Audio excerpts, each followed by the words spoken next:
The best way to understand Blue Mind is to start with what I call red mind. And that is our new normal. We're stressed, we're anxious, we're falling behind in many aspects of our lives. We're distracted. We've got this technology everywhere we look. I got technology in my face and in my ears. And that's our new normal. We wake up and we dive into a melee of input, of sensory overload. And it takes its toll on us. And red mind is very useful. The reason why we have that mind state is because it's powerfully useful. It's where we get things done. It's where we strive for advancement. It's where we compete. But if you stay in red mind too long, you will end up in gray mind, which is burnout and breakdown and disconnect. You're listening to the Spaceship Earth podcast with me, Dan Burgess. The concept of the Spaceship Earth is simple. We live on a life-giving rock called Earth, hurtling through space. Like a spaceship, we have a finite amount of supplies with an intelligent operating system, which keeps everything we need replenished as long as we all respect it and use wisely. So an understanding of how this system works, along with deep cooperation between humans and all life, is essential to keep us thriving and the spaceship flying. In this podcast, I'm in conversation with humans involved in regenerating life, shifting consciousness, and reimagining how we can live more beautifully and peacefully. I talk with artists, activists, writers, designers, adventurers, healers, entrepreneurs, creative mavericks, and more. Their stories invite us to participate in the co-creation of a more beautiful, life-sustaining world in service to life, becoming crew on the Spaceship Earth.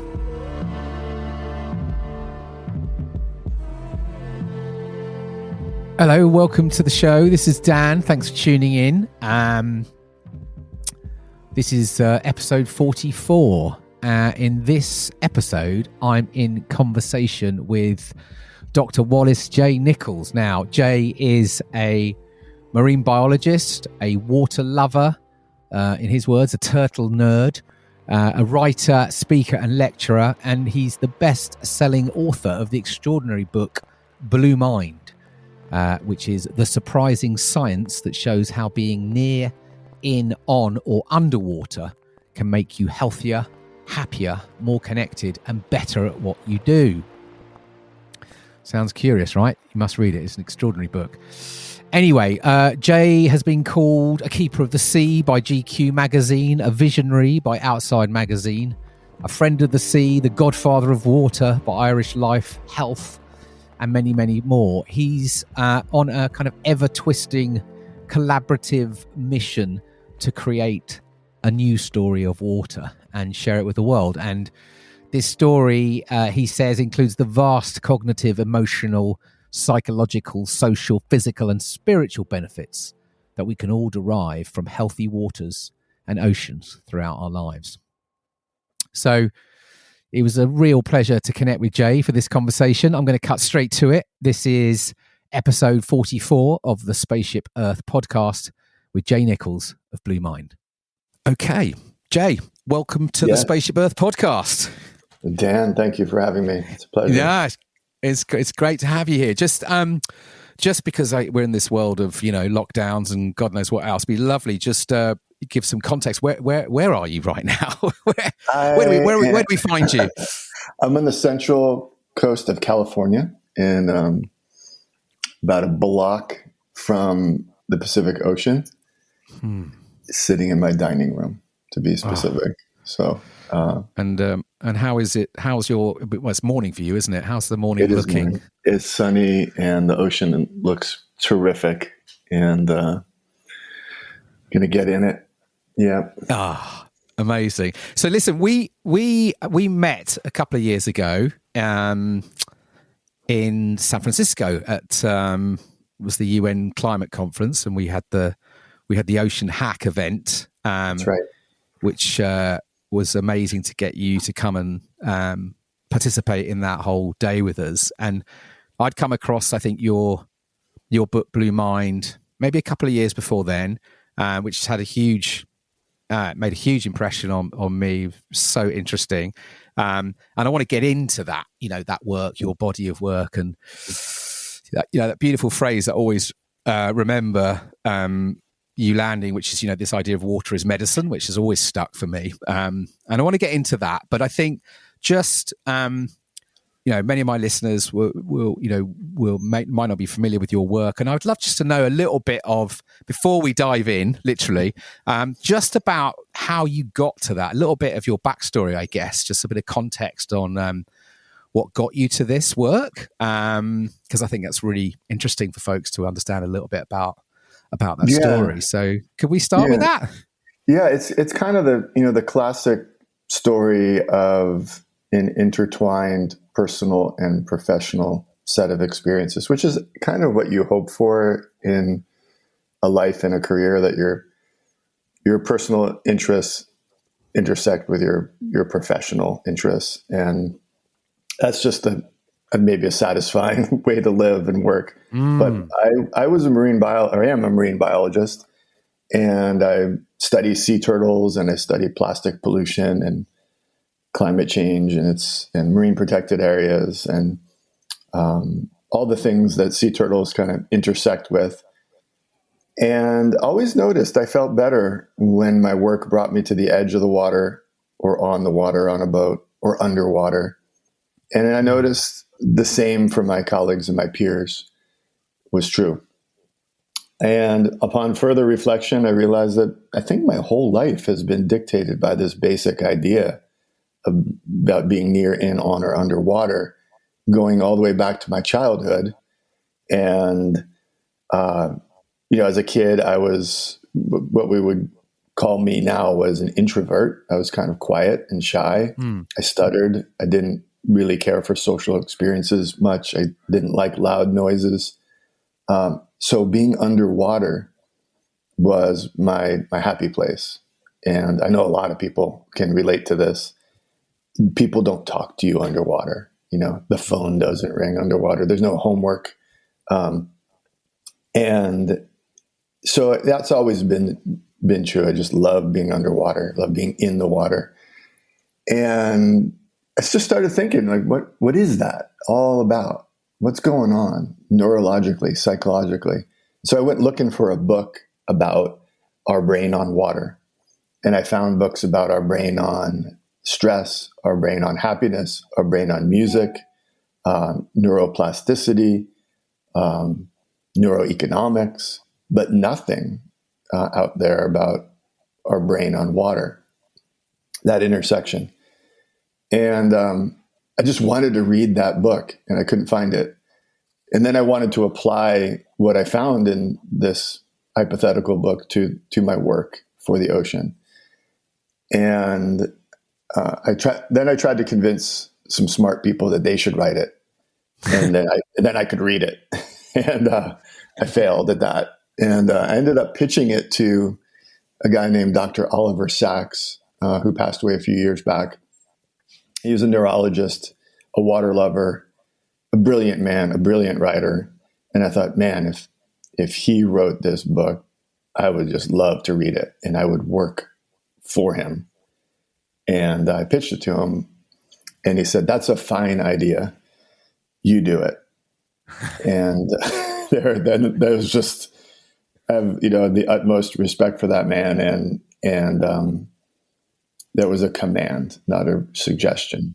And so I took that very seriously. And 5 years later, handed him a copy of this book, Blue Mind, and said, this is essentially your fault. Hope you enjoy it. And shortly after that, he passed away. But fortunately, I was able to complete that little loop. And so now I'm trying to forget that I have written the book, and I try to read it because I just wanted to read it. I didn't really want to write it. Yeah, because when was this? It was just a few years back, wasn't it? It came out in 2014. 2014 right. It came out initially. Then it's seen its various translations: Chinese, Korean, Russian, Italian, German, etc. So every year there's kind of a new translation or a new version. So it kind of feels newer than it is.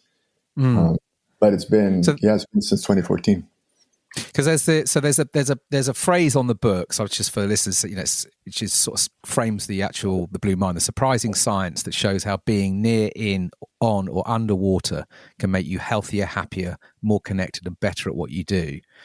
Can you give the listeners a bit more of a sense then what blue mind is all about? Mm-hmm. Well, the best way to understand blue mind is to start with what I call red mind, and that is our new normal. We're stressed, we're anxious, we're falling behind in many aspects of our lives. We're distracted.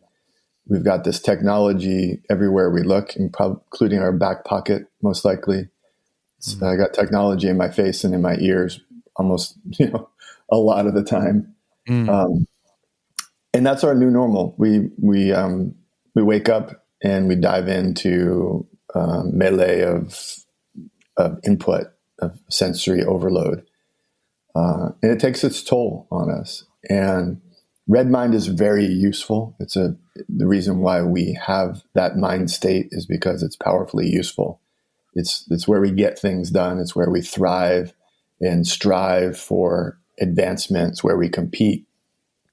But if you stay in red mind too long, you will end up in gray mind, which is burnout and breakdown and disconnect. And we've all felt that. It used to be a bit taboo to talk about things like depression and deep sadness and burnout. And now everybody's talking about it for one simple reason. We're all dealing with it. And so layer the pandemic on top of this, layer economic challenges and political divisiveness. Yeah, craziness. And craziness and personal challenges that we were talking about before we got recording here. We're all dealing with. And so red mind is our new normal. Gray mind is the result. So now enter blue mind. Blue mind is that calm, creative, collaborative, connected, perhaps even courageous place that we go when we feel connected to ourselves, connected to our planet, connected to each other. And we're able to relax. We're able to hear ourselves think again when we sort of cut off all of the sensory input that others are shooting at us, and just breathe. And so by definition, it's a mildly meditative state where we feel kind of, sounds cliche, but more like one with the universe. We just feel good, and where our creativity flows. And it is enhanced by being near, in, on, or underwater, or in representations of water. So it may be a recording of the ocean rather than the ocean itself. It may be the bathtub rather than a lake. So water in all of its forms, wild, domestic, urban, and virtual, can create this mind state called blue mind. And so that's what the book is all about, is what is the neurophysiology of that. As far as, we had the research in 2014, which it has advanced tremendously in the past 6 or 7 years. Yeah. And how do we make sure it's common knowledge? That's really the goal here, is let's make blue mind science and practice common knowledge. Let's put it into everybody's hands as a tool, as an option for when you feel red mind has taken over. You'll remember, oh yeah, I need to get in the water. I need to get by the water. I need to submerge. I need to take a walk by the river. Yeah, that's the basic idea.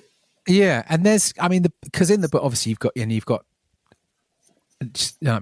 just endless examples and stories. Because your work is, again, there's there is sort of science and as well as sort of anecdotes, and I think there's also your work, for me anyway. It's there's sort of empathy as well, intuition. There's a lot of, it embraces quite a lot of sort of living system and trust in sort of life, I find in the work. But can you share some of the stories, or just a particular examples, I guess, for just folks to start to understand where, more intentional, I guess, Blue Mind application or Blue Health experiences, I guess, or where you've come across things which have really wowed you? Yeah, I'll tell you two quick stories. One is personal. One is I'm a father of two teenage daughters, and at a certain age, they kind of stopped telling me things. If I said, "How was your day?" they'd say, "Fine." If I say, "What did you do at school?" they'd say, "Nothing." And that's about all. I mean, if you're a parent or a grandparent or been around kids, you probably have had this experience. Yeah. And so I somehow the door closed and I became uncool. And talk about red mind for me with my kid. That seems to have connected when they start getting their own sort of personal handheld smartphone. That's true. Yeah, ironically, right? So, and it broke my heart. I was not happy that I lost my baby girls. For a parent, it's just a bad feeling. And but I discovered if we got in the water together, if we got in a hot tub, or went for a swim, they start talking and they tell me everything about everything. And I just listen and I'd just be so happy, because hearing about your children's lives, just the daily mundane things, like what's going on at school, what are you studying, what are you interested, who are your friends, and what are you doing? When you're cut off from that because they're growing up and they're distancing, it hurts. But getting in the water, the conversations flowed it's not magic, but it felt like magic. And it's neuropsychology, it's Blue Mind in practice. And I just love that. So that's like parenting. And what is that, do you think then? What's going on there that's particular to water, do you think, is your... Well, you said technology, comes in and then the conversations decrease. Well, technology and water don't care for each other much. I mean, water will wreck your device pretty quickly.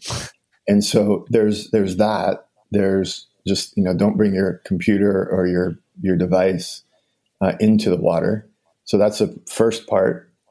The second part is there's a quietness, there's the sound of the water, there's the feel of the water, there's just a lot less input.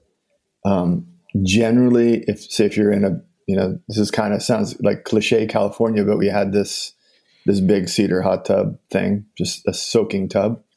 And it's a confined area. So you're kind of captive to it. And so you're sitting in there, you don't have your technology, your sensory experience is stabilized, not a lot of new information coming in. But water does put us into this more open state where all of that bandwidth comes back to us and we don't waste it. We don't just take a nap. We use it in a different way. And an extreme version of it is these float spas that are popping up all over the world, where you climb into this pod essentially, and there's 18 inches of warm hypersaline water. You close the lid and the water temperature, your body temperature, and the air temperature are exactly the same. And you float for 60 minutes to 90 minutes. And cool things happen inside your body that are, for some people, monumental and transcendent as far as their creative lives. Pro athletes are practicing this technique, and creative people like musicians and artists are using it, and veterans, Navy SEALs, and so forth. So sitting in a tub with your kid is somewhere in between sitting on a couch having a chat and having being in an isolation tank, having a sober mind trip go down. So it works. So that's one example of kind of Blue Mind in action, I guess. Yeah. And, but it's also true if you take a walk on the beach, just think about it. Take a walk on the beach, you have good conversations. you get into a cadence with the person you're walking with. You leave a lot of the distractions that would possibly interrupt your conversation behind. And if you're walking on an ocean beach, there's the rhythmic sound of the waves that can put you into in kind of a cadence together. Entrainment is how it's referred to. And you have a different quality of conversation. Yeah. I see like my own experiences with my kids. One of my own experiences, I see, we live inland, but we access the river quite a lot. And also when if we go to surf, there's something about edges for me with water, that you're moving off the land into a sort of, you're on the edges of sort of like that kind of, man-madeness that we have increasingly in our lives. And then there's this sort of entering water, whether it's rivers or into the sea. There's something about a kind of like, at least how I sort of process, there's something about this kind of, this slightly wild, there's a wildness. You're sort of entering into a sort of zone where there is a sort of, there is some uncertainty, and there is some, you're feeling a little bit more vulnerable. And then there's the sort of exciting part of that of almost feeling like you're able to kind of, it's slightly liminal, you know what I mean? You're leaving a kind of a space, or you're on the edges of this sort of controlled, constructed world. So there's something for me about that, which I sort of personally always connect. And I see it a little bit in my kids as well. When we wild swim or when we surf, there's something that shifts in them as they sort of enter into this, this slightly, I think there's something about that, that you are, maybe there's a humbleness to it that sort of opens you up more. Absolutely. You feel a lot smaller than, when you're the master of the universe with your technology in your office, and then you go out and plop into the ocean. You just feel you feel vulnerable and small and humbled. And you've got to rely on a whole other set of skills and senses. And if you do that alone, it's a beautiful solitary experience. If you do it with someone, it's a wonderfully bonding experience. And there's a level of trust that has to emerge if you're, in the water together, wild swimming or surfing or, paddling. And to do that with loved ones, with friends, with kids is, it's just a really good idea. Mm. Yeah. Mm-hmm. So you dig into a lot in the work, and I guess there's always something that I think, when I last saw you, we spoke a bit about this, but there is this thing as modern humans that we are sort of, we're born 80%. Is it 80% water? Yeah, our bodies are, 80%, yeah. Yeah. And so we're sort of like these watery beings, really. And yet we sort of very quickly seem to sort of, something, I guess this modern world, this sort of separated, takes us away quite quickly from that connection. And what have you found, what are you finding in this sort of like, are we, it's funny, I don't know if you've seen that, there was something that was doing the rounds on the internet last week. It was a visualization of Earth, but from a perspective of, the water. And again, we're planet ocean, really. We're not, we're way more water than Earth. But there's something interesting, isn't there, about the work that you're doing and your mission in life around this relationship to water. And in many ways, it feels like we are sort of creatures. We are, aquatic creatures, but we've sort of become very removed from that. Can we talk about that a bit? I would say the process has been, if you look back, way back, at the cultures that are still kind of intact in their traditions, water played a much bigger role in the symbology, in the ritual, the realization. And you could say, well, that wasn't scientific. Well, it was spot on, as far as origin stories and so on. Mm. And, like you said, we've lost a lot of that. And now what we're seeing is it's coming back. It's coming back in an ancient form, the ancient form renewed by sort of modern insight and necessity, like a lot of things, like agriculture, is learning from, deep traditions that, wow, you don't have to spray poison on everything to manage pests, or even call them pests in the first place. So, it's kind of a revitalization of these ancient ideas. And, every major spiritual tradition and spiritual text talks about blue mind. They all do. It's in there. Basically, you'll find somewhere that it says, you having a bad day, go to the water. It says that, and it will make it better. It will soothe your soul.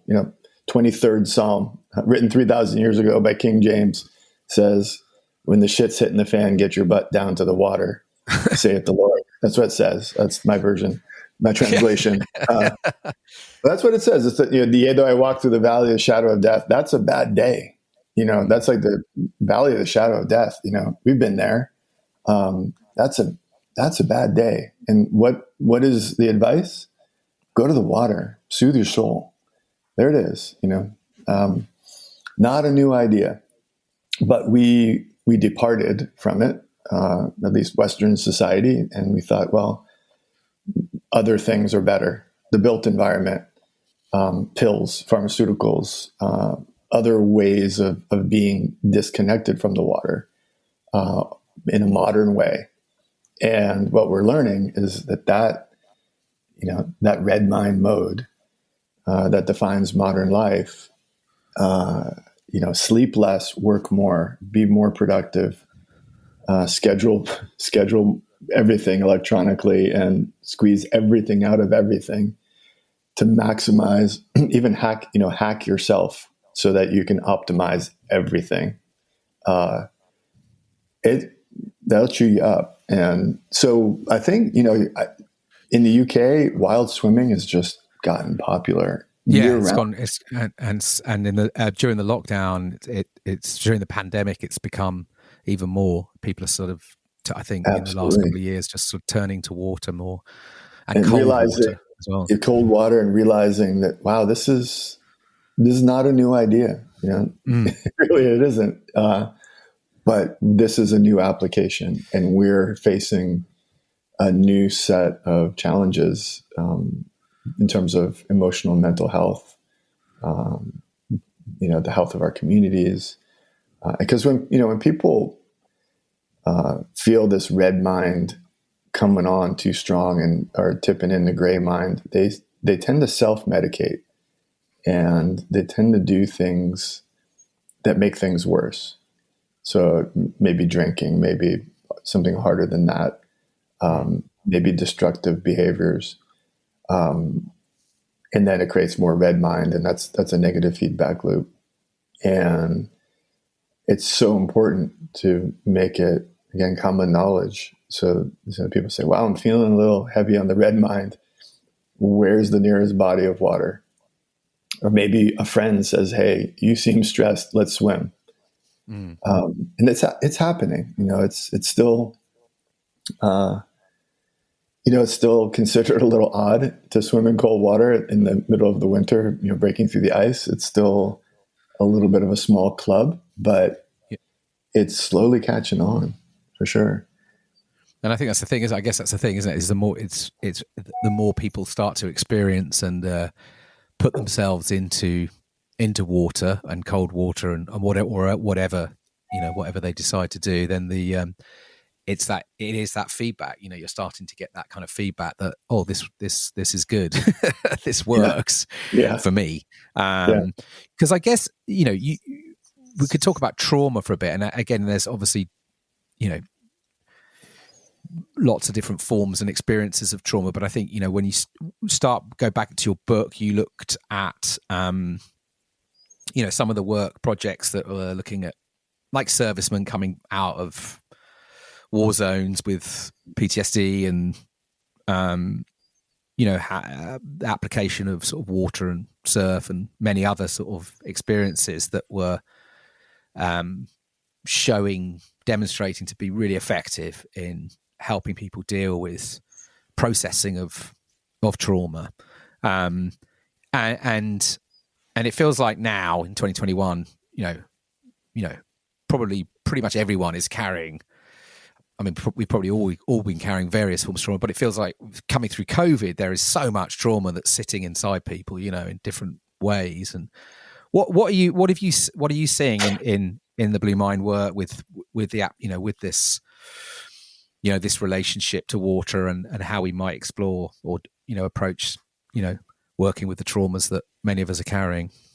Yeah, I've been fortunate to work with a number of different groups that serve veterans, men and women who are dealing with various levels of post-traumatic stress, permanent injuries, physical injuries, and the challenges of just sort of re-entering this, our crazy society and all the red mind and all the different triggers that set off their post-traumatic stress.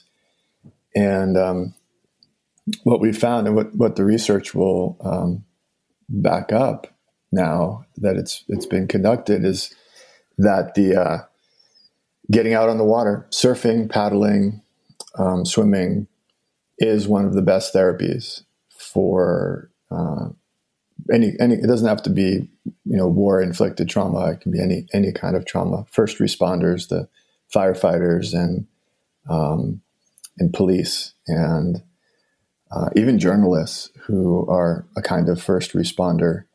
They're first to tell us the bad news every day. It wears them down. They experience a kind of post-traumatic stress as well.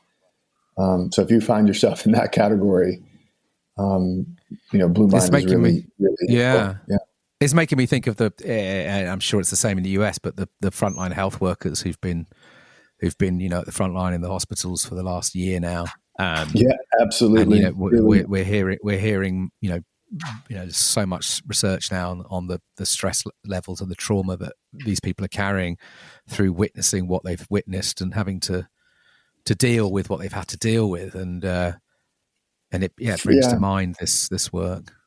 Yeah, frontline service, people who live a life of service, where when something's wrong, they run towards it to help, and whatever career path that may be.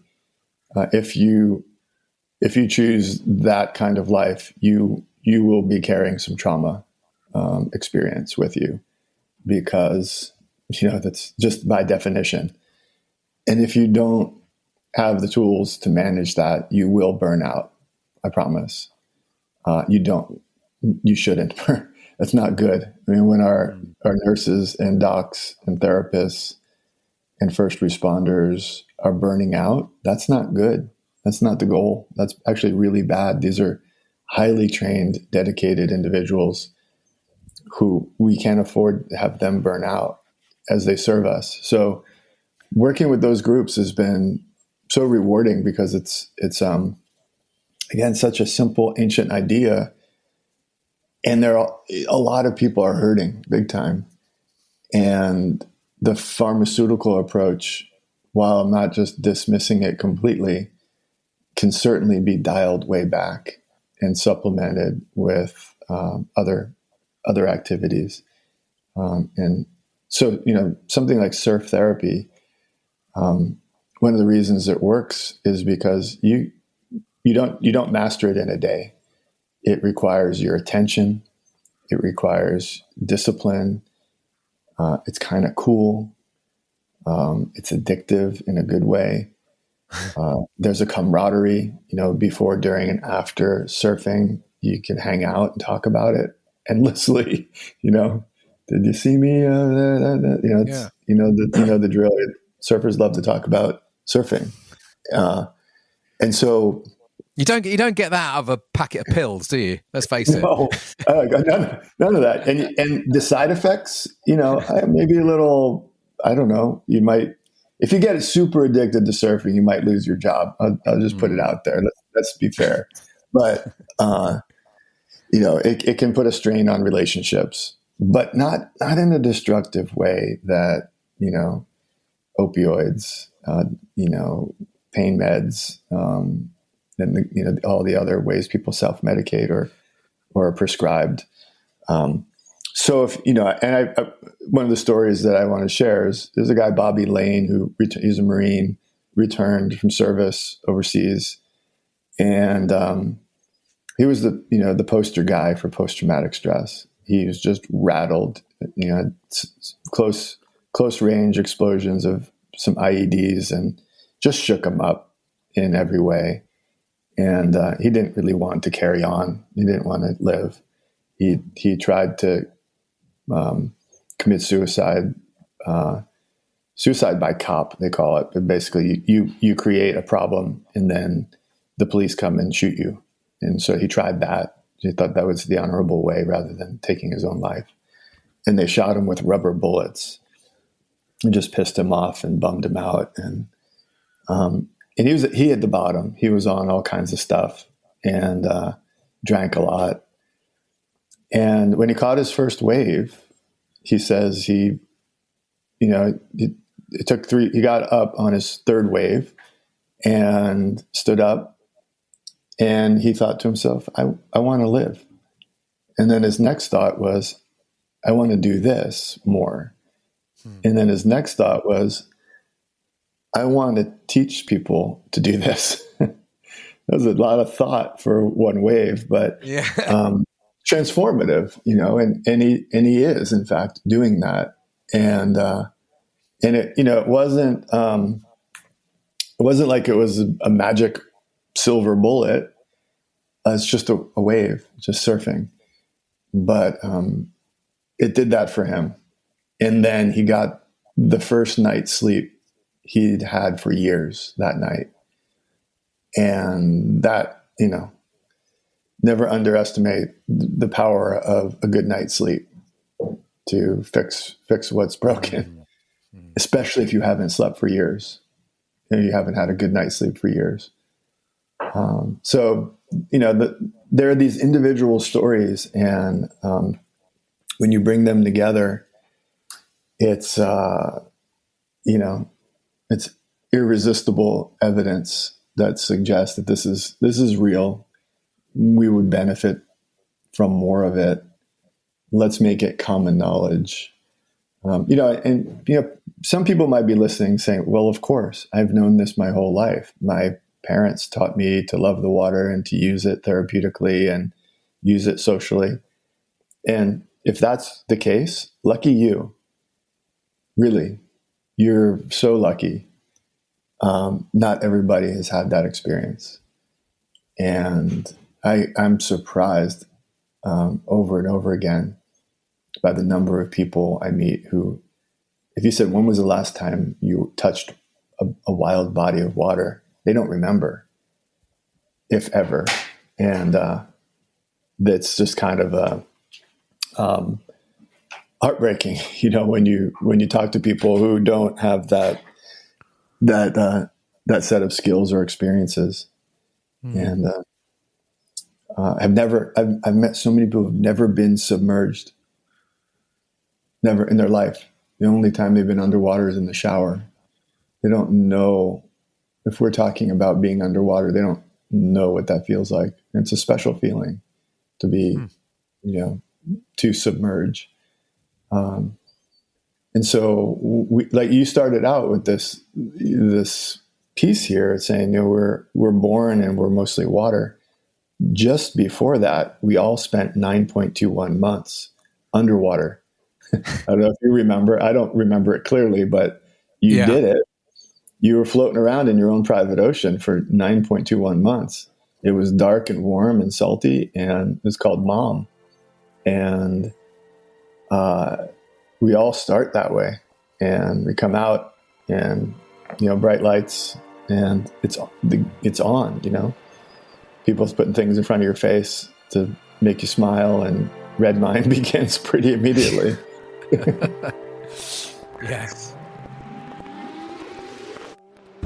We live on a life-giving rock called Earth, hurtling through space. How bonkers is that?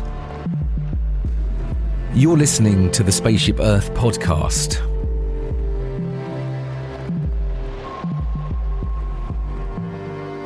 It's fascinating. It's like, are you finding in the I mean, you know, you can give us a US perspective. I don't know it's obviously, you know, depends on probably where you live, but we're hearing, been sort of following for many years here, this kind of, you know, these murmurings of doctors starting to think about, you know, prescribing nature, or you know, social prescribing, where they're, you know, looking to find an experience for you to connect with, you know, others, or connect with the natural world, or whatever. You know, it's been sort of bubbling around for quite a few years on the edges, and it feels like we're starting to hear it a bit more and more now.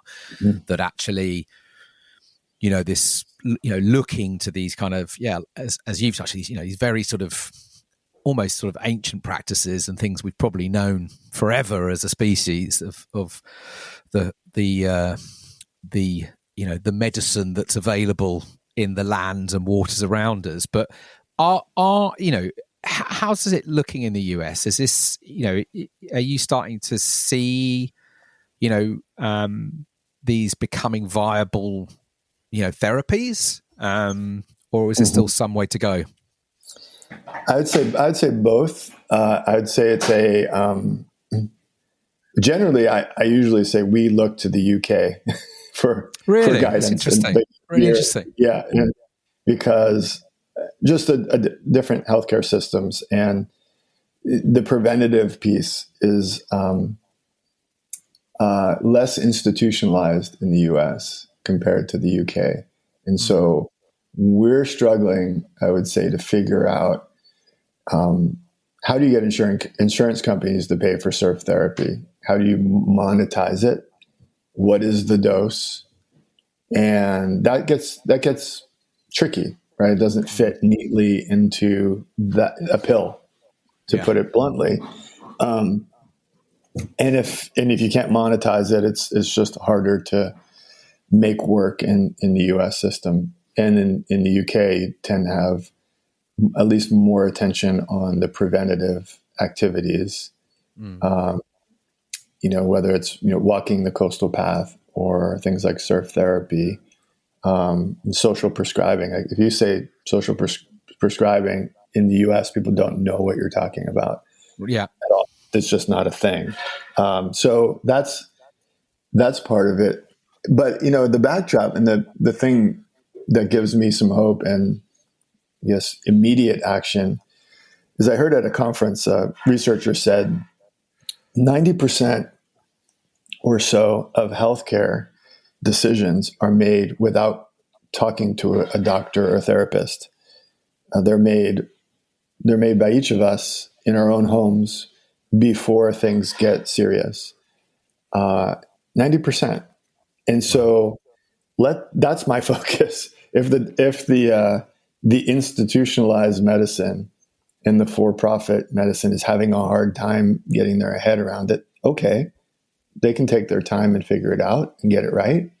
Meanwhile, let's focus on the 90% of healthcare that happens within the household between family members. So that may be somebody saying, "Oh, I'm feeling like I'm getting a little bit heavy. I'm going to prescribe myself a better diet," and they just do it.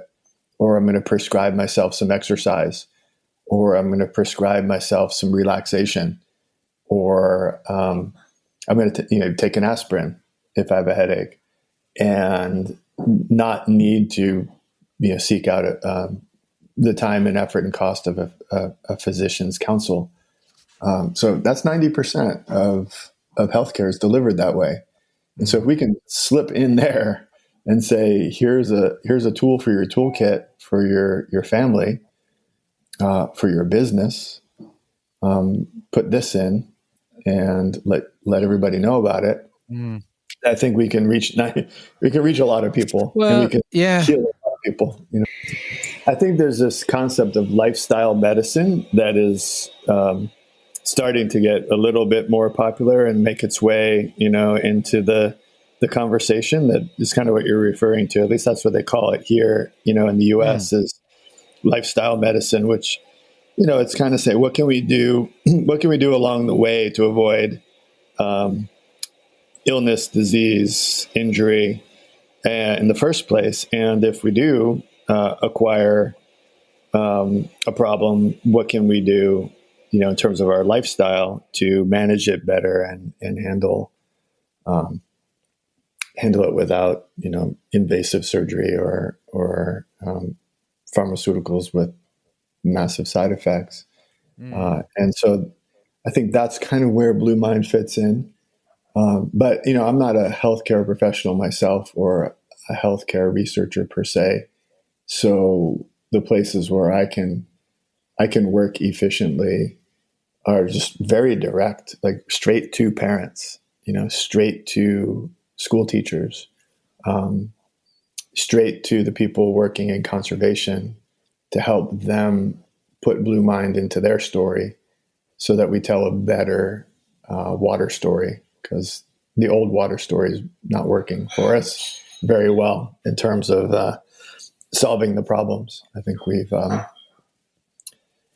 undervalued, water in general, the oceans, the lakes, and the rivers by leaving out the emotional, the social, the psychological, the spiritual health benefits in our textbooks, in our coursework, in our policy, in our keynotes, in our documentaries.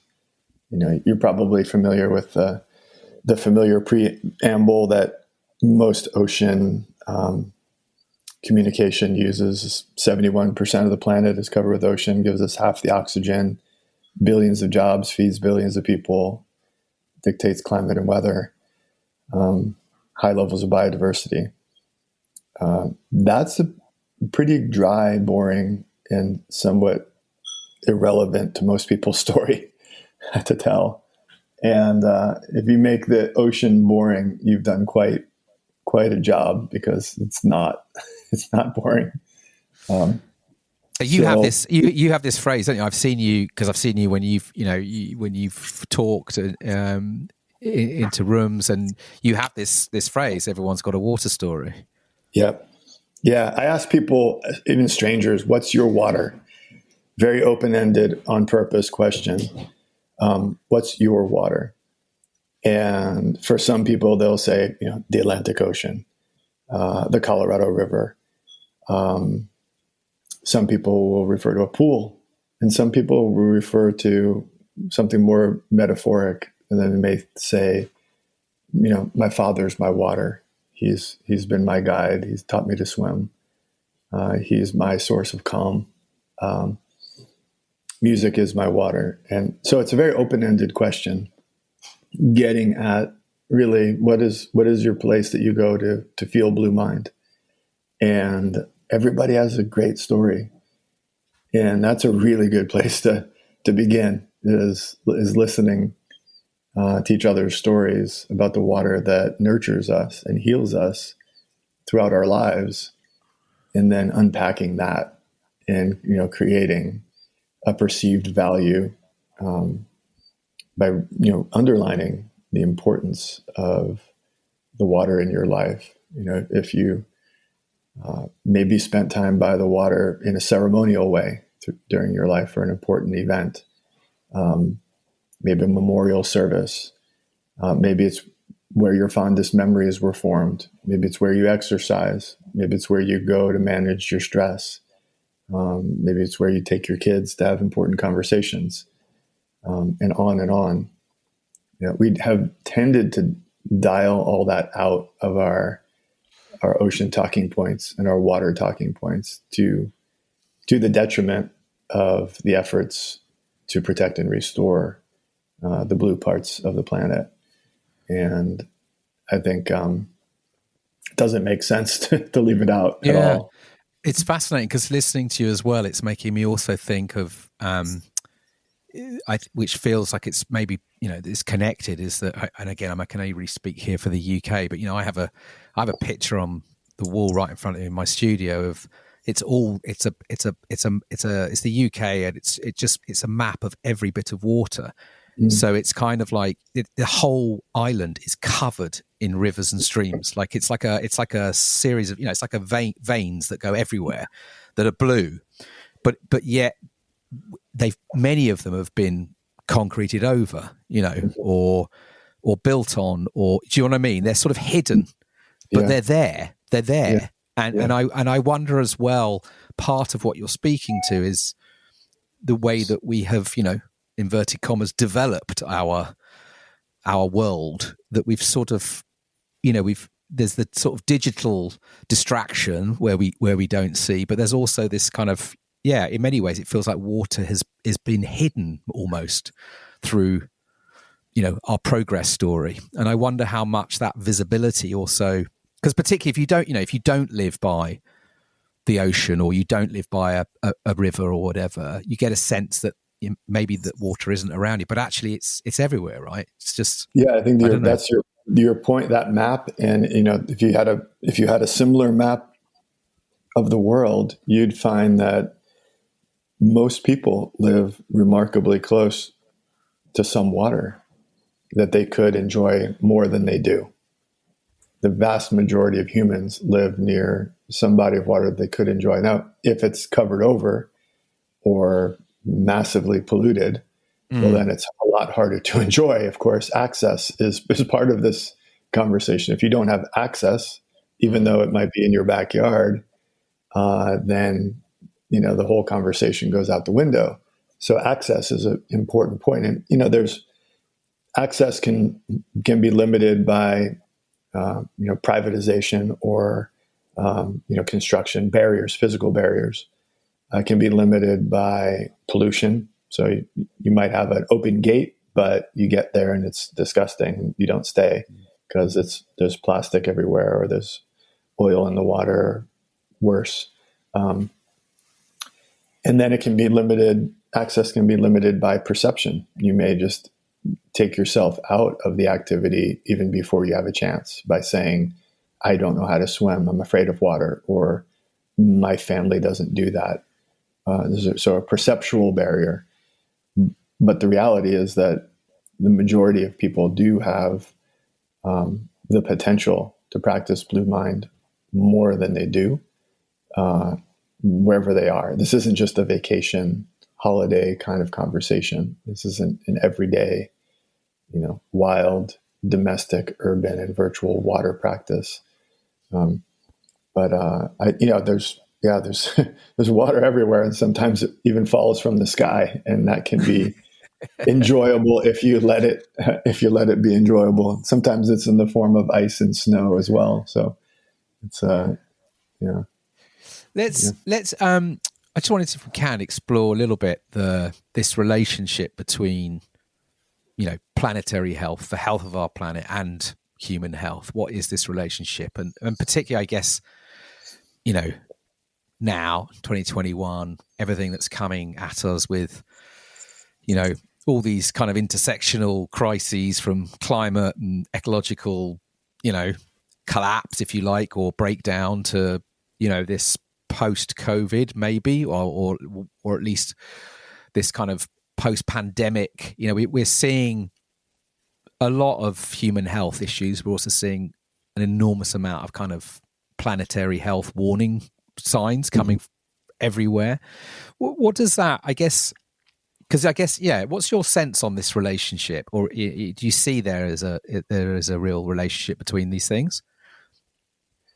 Yeah, I think there's a lot been said about pandemics and viruses and the human wildlife nexus, and the ability for viruses to spread quickly, given our sort of global lifestyles of a lot of moving around and people living close together, and et cetera. But what I've been thinking mostly about through this past year or two has been kind of where Blue Mind and emotional health intersects with sustainability.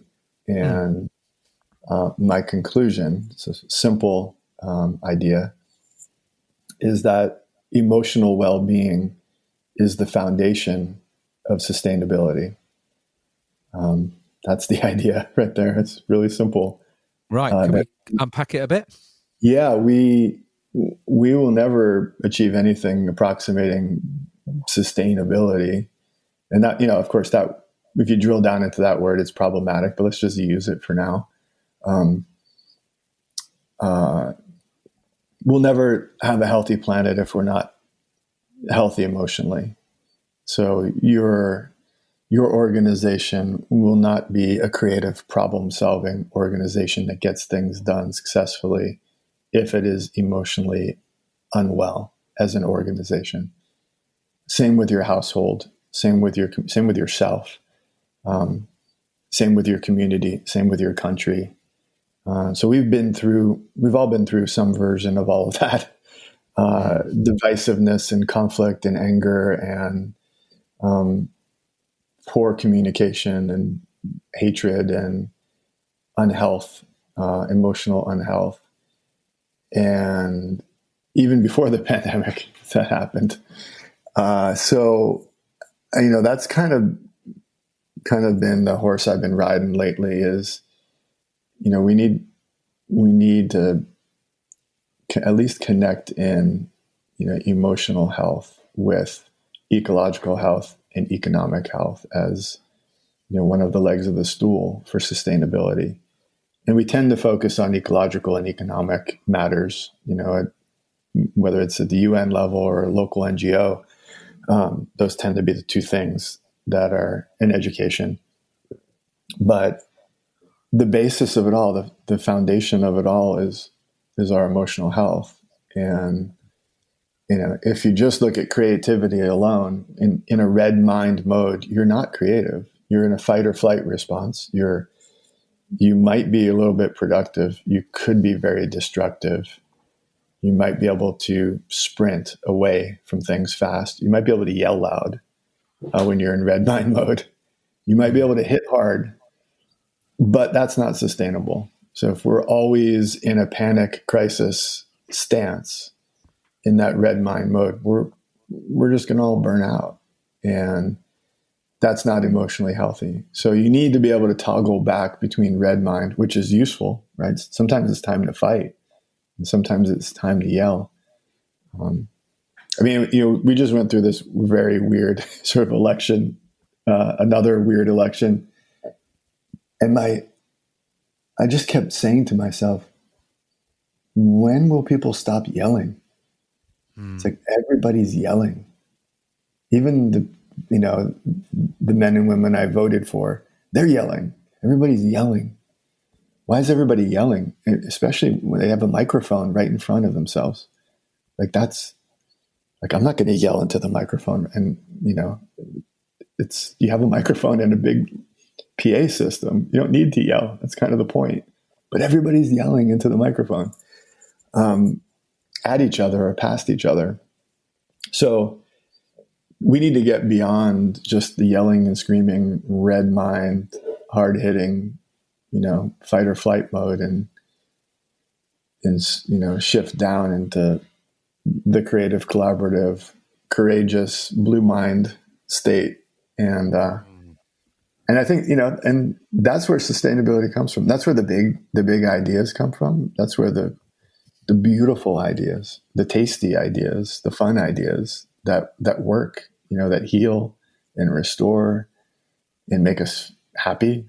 And, and of course, conflict and competition are a part of it. But if that's all you got, you're in trouble. So yeah, I love that. It's making me think of that again. Yeah, it's sort of sustainability it's an inside job, and it's and it's making me think. I've often thought this with it's funny just hearing you talk about politics, and I've often thought that again when what would happen if you gathered political leaders and on the shore of a break and got them in the water body surfing for an hour together. Do you know what I mean? Or into the woods for a night to sit around a fire in a sort of very dark forest. Like what kind of different breakthroughs we might have to what you're to exactly what you're speaking to. We could sort of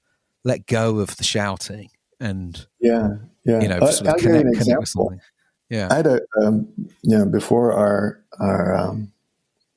we used to open our house to different kinds of retreats. So before we lost our home in these wildfires, we opened it to a group of Greenpeace leaders and they came and stayed at my house, and helped facilitate some workshops.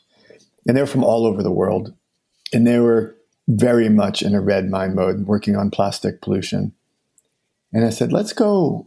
There's a spot called Greyhound Rock, and at low tide, it's like an island. And at low tide, you can walk to it.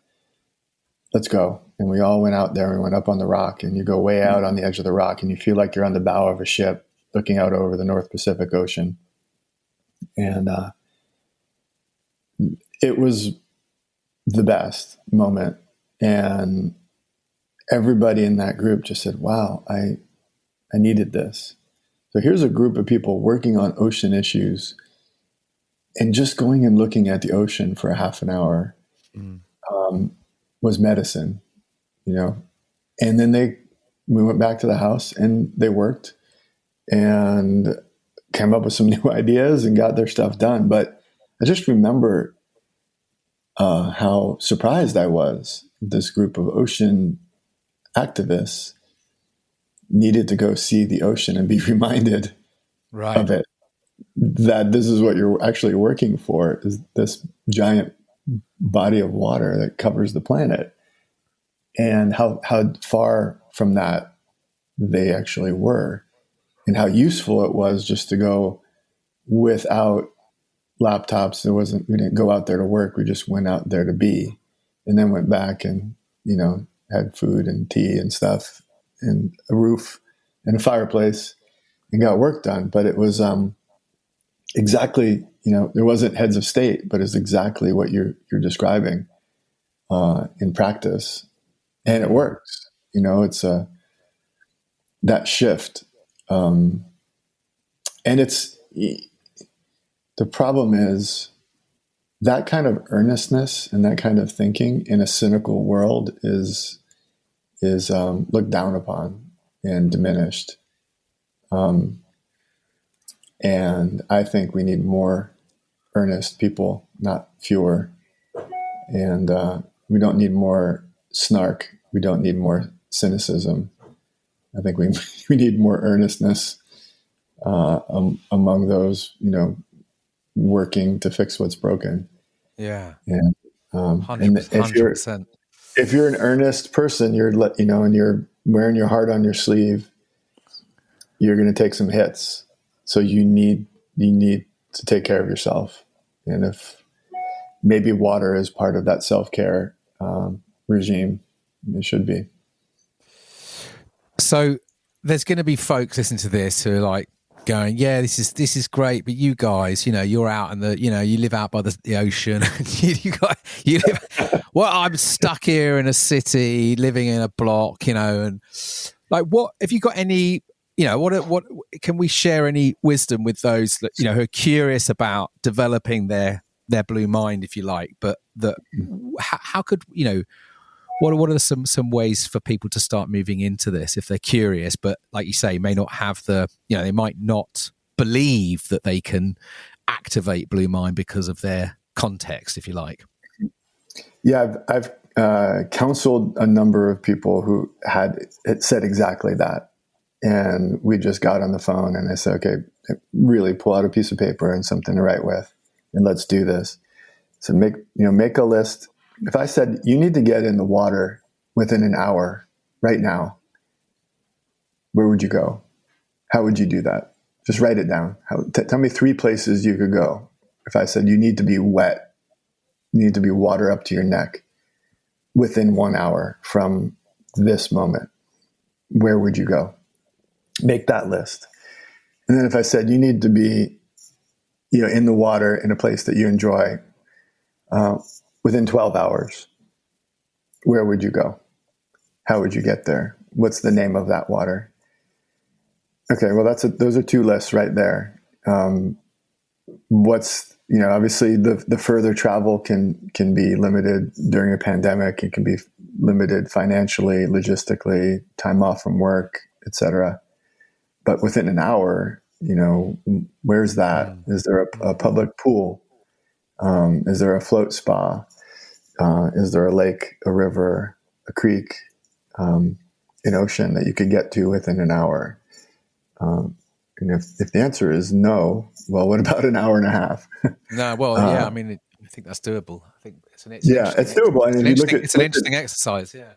Yeah, and then even within your home. So that's the wild water, but the domestic water. Do you have a bathtub?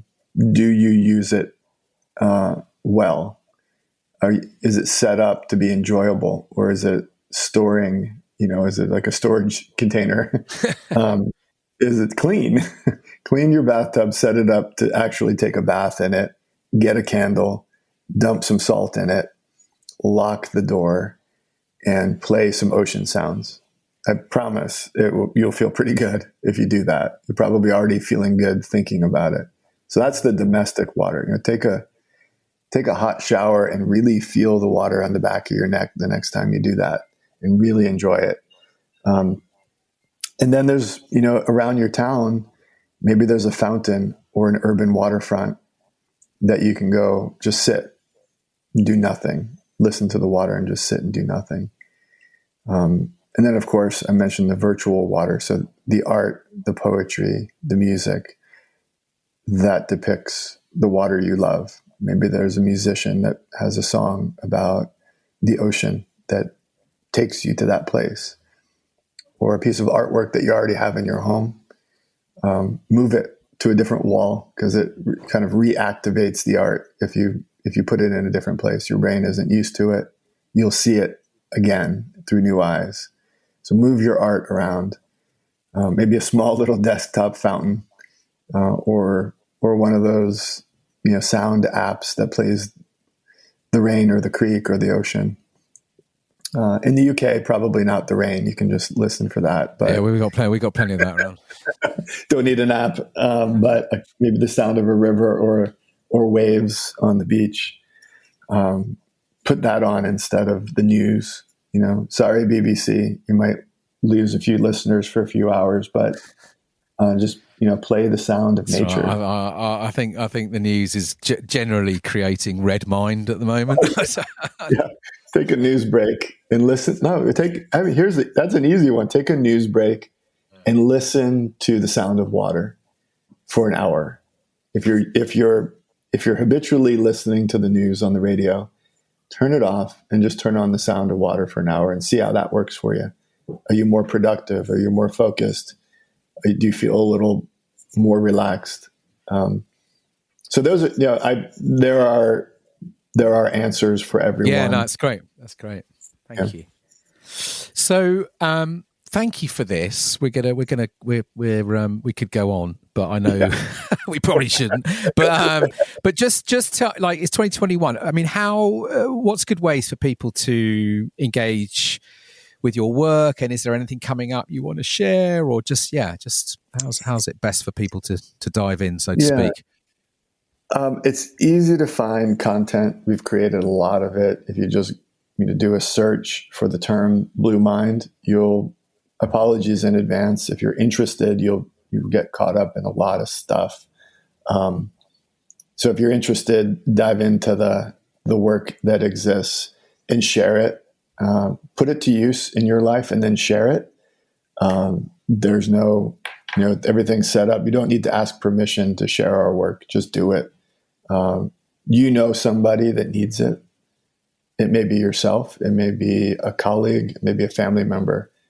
I'm sure somebody that would benefit from this conversation and putting it into practice in their lives. So offer it to them.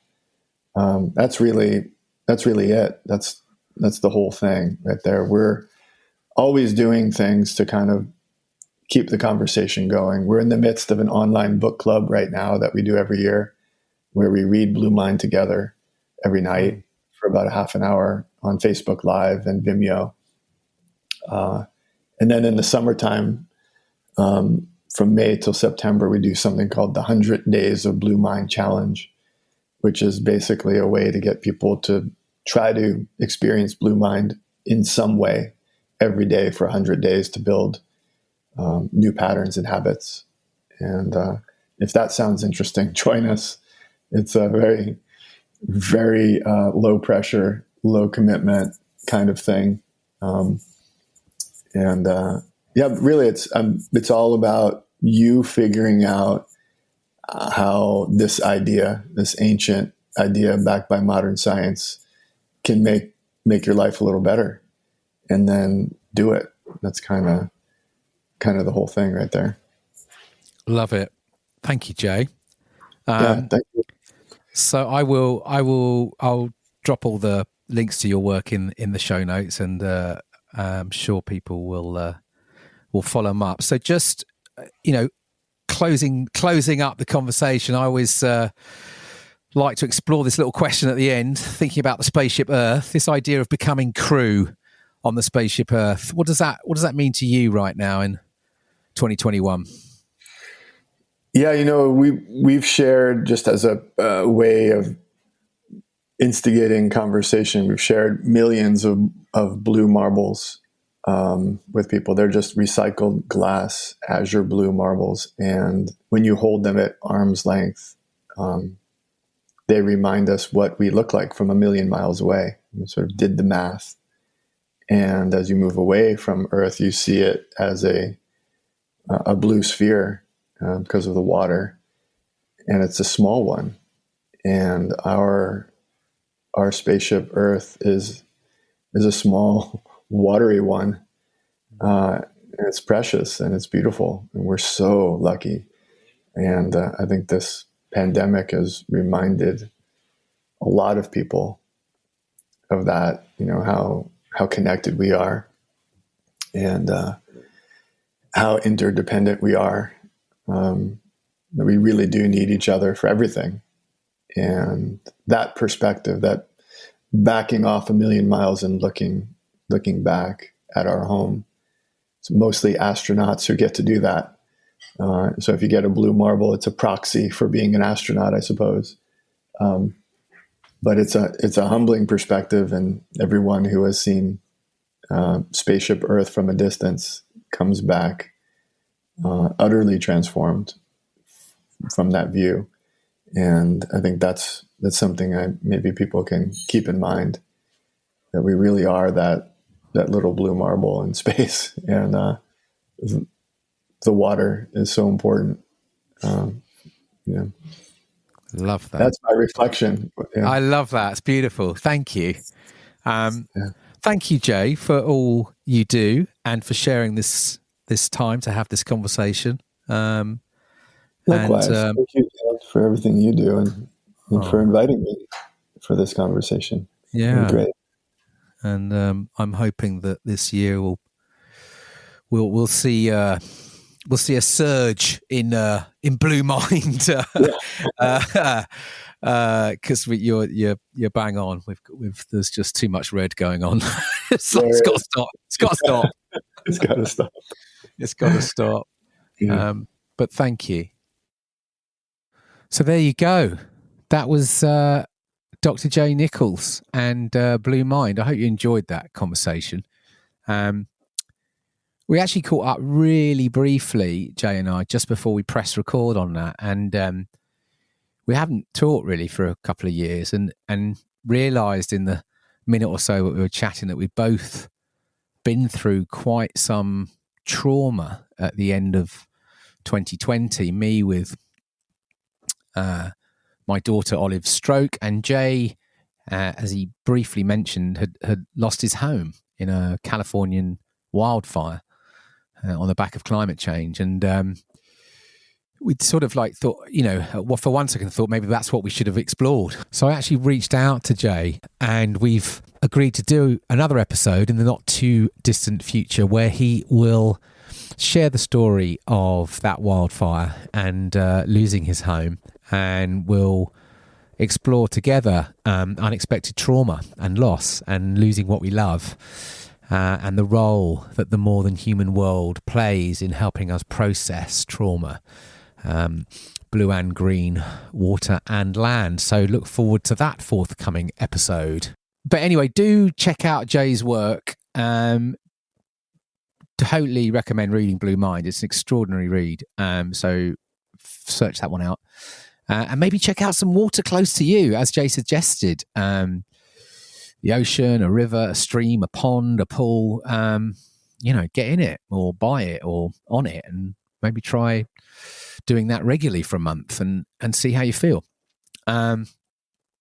Anyway, thanks for tuning in. It means a lot. If you like what you're hearing, do give us a review. It will take 30 seconds, a minute max, on Apple Podcasts or Spotify or whatever it is you listen to your podcasts on. It would be massively appreciated. It helps other people find the podcast. The more reviews, the more ratings, it travels further up on people's search. So get in. There's about 50 odd episodes. If you're new to this podcast, there's a lot of content and there's loads coming this year. I'm sort of upping the game a bit. So, subscribe to the newsletter if you'd like. You can find that on the spaceship.earth site. You'll see sign up. That's monthly. It's curated by me. It's updates on episodes. It's some good sort of planet healing vibes and creative inspiration in service to life. You can follow us on the Instas or send me any questions down at the spaceship.earth, or you can find us on Instagram at thespaceship.earth. I'm going to play out with a track, and it's a track from CJ Mirror. It's someone I always, when I think of water, when I think of the ocean, when I think of electronic music, which is often where I'm at, I look at CJ's amazing work. So this is a track called Everglade Parade. It's from the album Static Original Surf Soundtracks Volume 1 from 2018. So until next time, look after yourself and those around you, and the more than human world around all of us that creates the conditions for life for all of us. Until next time, peace and out.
Thank you.